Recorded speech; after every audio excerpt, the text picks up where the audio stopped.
So guys, since we're basically done with class, what did you guys think about Shakespeare? Like, what were your guys' favorite plays? I really liked it. I did Julius Caesar and the Tempest. Okay, same. I didn't do Julius Caesar, but I did The Tempest and Taming of the Shrew. That's what I did too. Oh, okay. I also did Caesar and the Tempest, but if I had to rank all of them, I'd probably go Caesar at the top, then Tempest, and then Shrew. Oh, that's good. So what do you guys think? Like, what life lessons did you guys learn from it? I did learning to accept change. Oh. That's interesting. Yeah, it's just been a really valuable lesson. Really valuable lesson in my life. Oh, really? How? I have a personal story actually just about that to connect with that. What? Yeah, Let me so hear it. a couple of years ago, my family decided to move, like, really unexpectedly, and I was so sad about it because I'd grown up in that house and all my friends were nearby. And at first, I resisted everything about it, and I didn't like the change. Mm-hmm. I didn't want to meet new people or, like, explore new places. Yeah. And so, but, like, over time, I started to realize that holding on to what I couldn't control was only making me more miserable. Mm-hmm. So I basically just began to let go and embrace the new opportunity of moving. I kind of just joined some clubs at school, and I met a lot of new people. Mm-hmm. And I just tried to find, like, places that I could go near my house that I enjoyed. Yeah. And looking back, moving taught me that change isn't the end, and it's just the beginning of something different.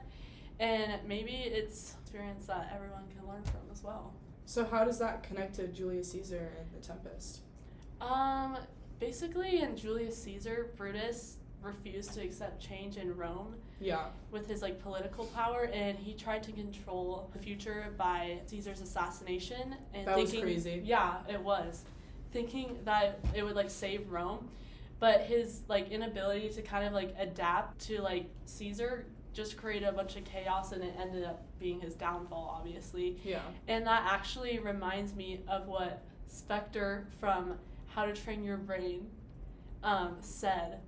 And he basically was just saying that doing something you never thought you would do can help build your confidence and enable you to be more receptive to others with, like, less controlled changes. Yeah. But Brutus' story just kind of shows that controlling everything isn't the best answer.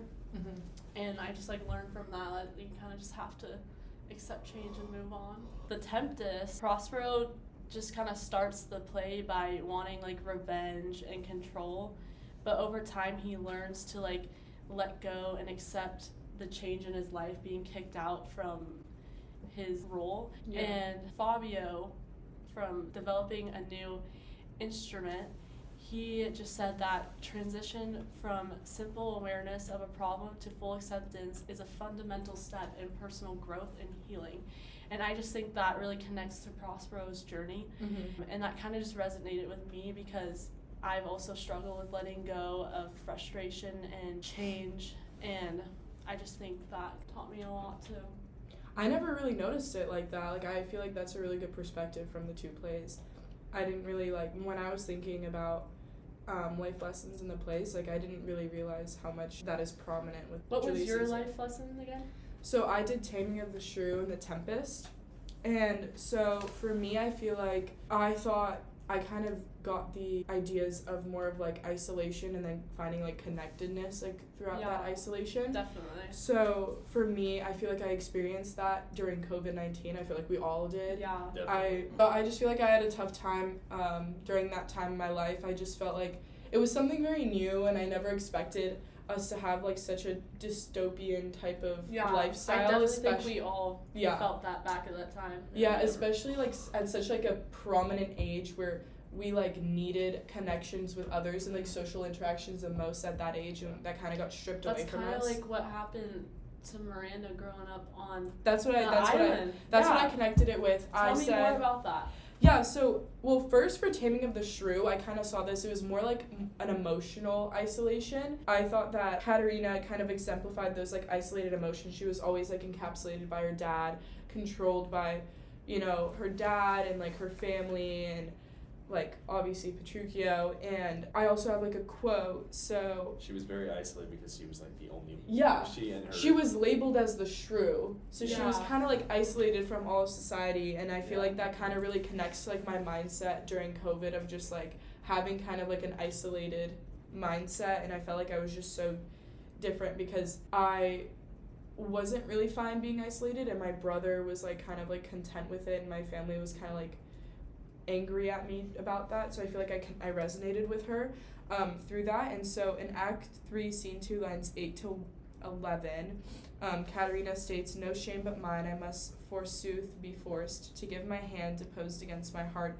unto a mad brain, rudes be full of spleen, who wooed in haste and means to wed at leisure," which kind of like highlights her expressive behavior when she was like confined in marriage to Petruchio, and I feel like that's like a good line to kind of show that she was like emotionally like trapped, and she was kind of forced into doing all of that, and I feel like that's something that we all kind of felt at the time, like kind of emotionally isolated.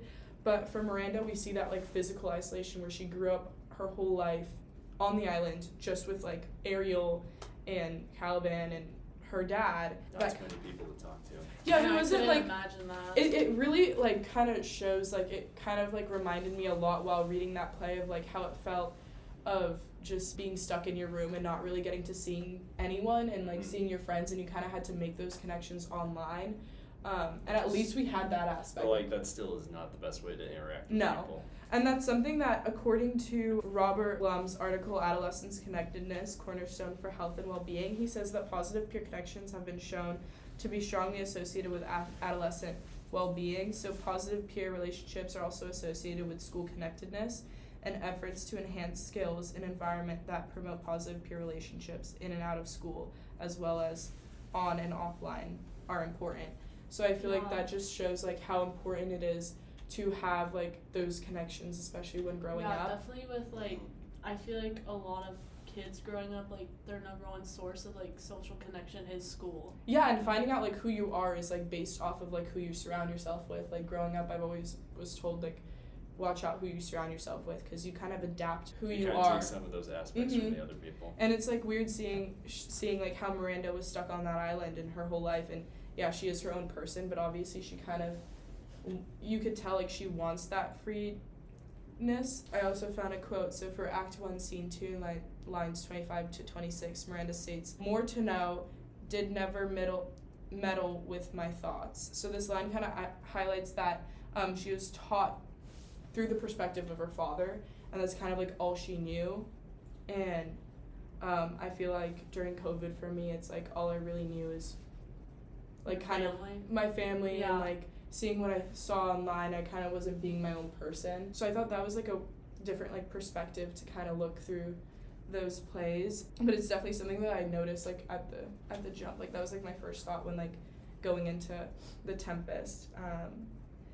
But then we kind of like towards like the end of both plays, you see like that connectedness. Like yeah, Katerina didn't submit herself fully, like that's kind of like a blur for Petruchio, but you kind of see her shift like when she kind of starts to open herself to Petruchio. She like shifts and like becomes more open. She finds herself. She is more kind of accepting of who she is. And then when Miranda meets Ferdinand, she is super happy and like finally has that outside connection.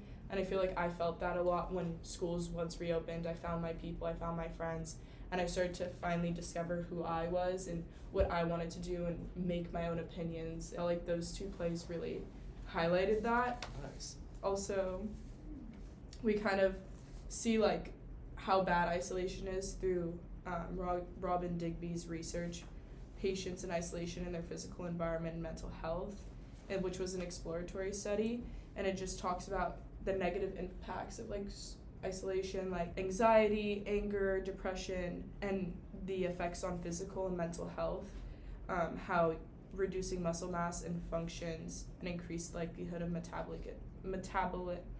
metabolic and health complications. And I feel like I definitely kind of experienced that going into COVID. I had like a lot of anxiety and like negative like emotions because of that, but then once I found like my connections with others and finally got that physical social interaction, everything was like healed over. That was like a really good connection for both of them. Yeah. Thank you. Yeah. What that's did really you interesting. think, Joe? Well, for me at least, I can relate to the COVID things because I did feel a little bit isolated, but that wasn't the concept I talked about. Yeah. I kind of talked more about forgiveness, and that can be a tricky concept for a lot of people. So how I looked at it for this was looking at it from the good side of it and Yeah. the bad side of it. And over time, you probably heard about how forgiving someone is important, or how sometimes it isn't worth it. And how I stand is kind of somewhere in the middle because I got like two stories from both sides, honestly.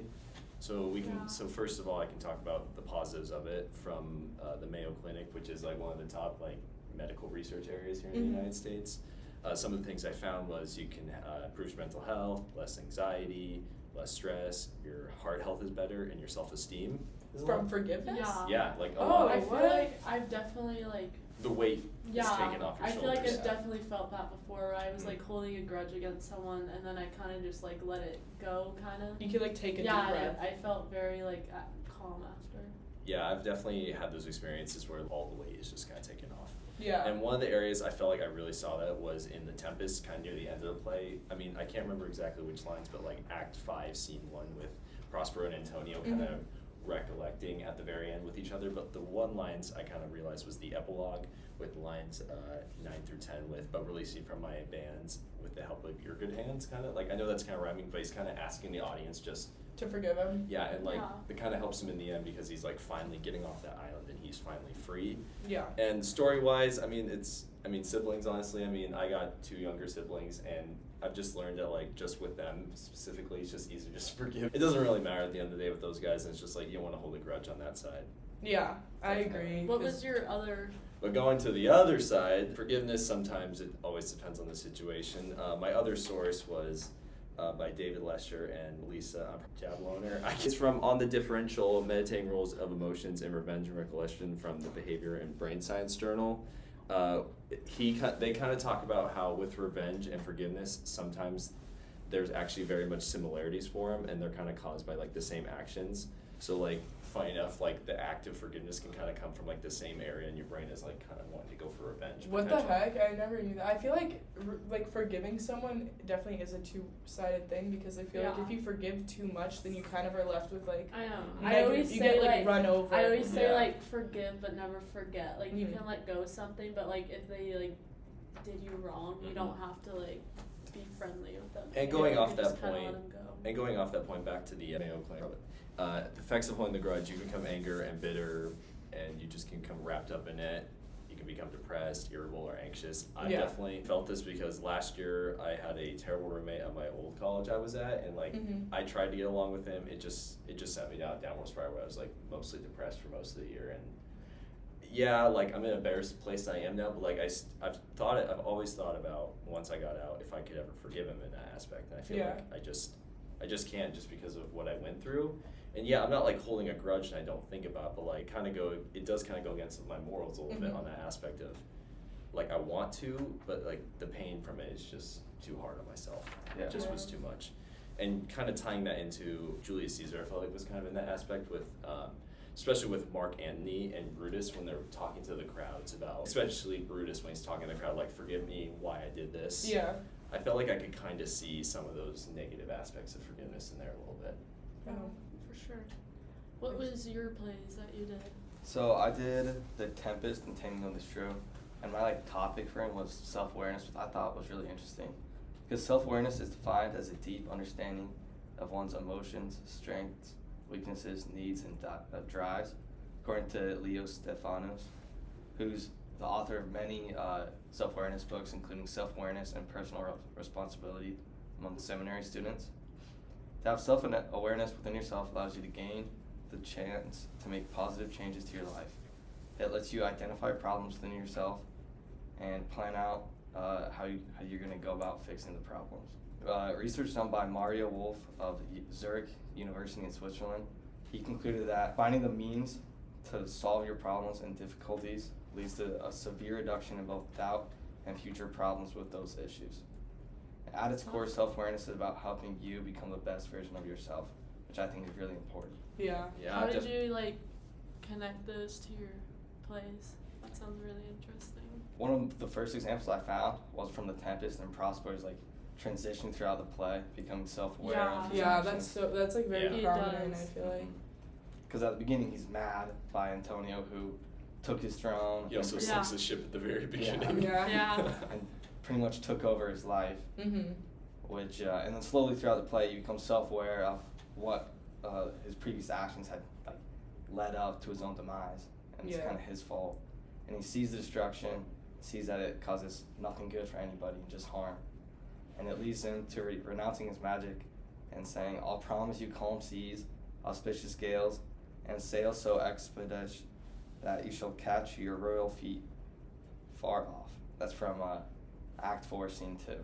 Can I just Yeah. can I add a point to that? He also didn't want to let Ariel go free. Most Yeah. of that, and then by the very end, he kind of realized I gotta Yeah. let Yeah. this thing go free. Yeah, he learned how to let go for the desire of revenge and destruction, showing off the power of self-realization and self-awareness, which I thought was really cool. That's Yeah. like a really good connection. Do you have any like And do you have like any personal stuff to that? Yeah, so a great personal connection would probably be my math class junior year. It was like a really hard class. It was an AP class, I'm pretty sure. And the whole entire year, I struggled to understand the topics and concepts. Yeah, that's me right now. Yeah. Yeah, I can relate to that. And so it got to the point where I just kind of given up on it. It's like, oh, if I'm this far behind now, I'm not going to catch up. Yeah. But eventually, just one day I was sitting in class, I wasn't paying attention because I didn't think I'd learn it anyways. And it just hit me like, I have to learn this myself. Like, it's not Yeah. ever just going to hit me. Yeah. So, and I knew that I needed help too. Mhm. And my teacher had like additional hours for help, which was nice. So I started going to like after-hour study groups, which helped me catch up on the last topics that we learned, and also on future topics, which would help me better understand and like pick up new stuff in the class. So eventually, after a couple weeks, my grade went from like a C in the class to an A, which was amazing because I didn't think I'd ever You get a bring grade. it up, Yeah. yeah. I feel like Good I for have you. such a big issue with like that too. I feel like I'm not very self-aware with like some of my things. I end up procrastinating, or I'm like in that situation right now where I feel like I'm always like, I think that it's just, I'm kind of a type of person who's like, oh, I'm gonna go with the flow, but you can't always be that way. You gotta kind of push Yeah. yourself at some point. Sometimes you need to realize that you do need help. Yeah. that's That you can't do it. that's my biggest issue. For a while, it was just hard for me to like reach out and help, Mhm. just because I Yeah. was kind of just always like trying to be like self-reliable. Mhm. Yeah. what was your last play? So it was Taming of the Shrew, and my example for that would be Kate and her self-realization. Yeah, definitely. Because at the beginning of the play, she's well known for being super rebellious and just in general mean. Like Yeah. nobody likes her. Yeah. And Yeah. then when she meets Petruchio, at the beginning they really butt heads, as everything she says, he just says the opposite. And it really gets to her at first. She just hates him and just can't figure out what to do. But eventually she changes her ways as she realizes fighting him isn't going to help at all. Mhm. And the best way for them both to be happy is for her to just go with the flow. Mhm. Yeah. Which is, she says, he craves no other tribute at thy hand but love, fair looks, and true obedience, too little payment for such great a debt. So she realized that just because they butt heads doesn't mean she doesn't love him, and that she just needs to kind of change her mindset, and then it turns out both of them can be happy together, Yeah. which I just thought was a great shift. That's really good. Yeah. I Yeah. like that. I feel like that's a really good topic that like I struggle with too. And I feel like I saw that throughout the play, and I was like, oh, okay, like, but I didn't really think like super deep into it. Yeah, thought the Taming of the Shrew was good. It was just really confusing for me to keep track of. Yeah, that's true. Great discussion, guys. Yeah.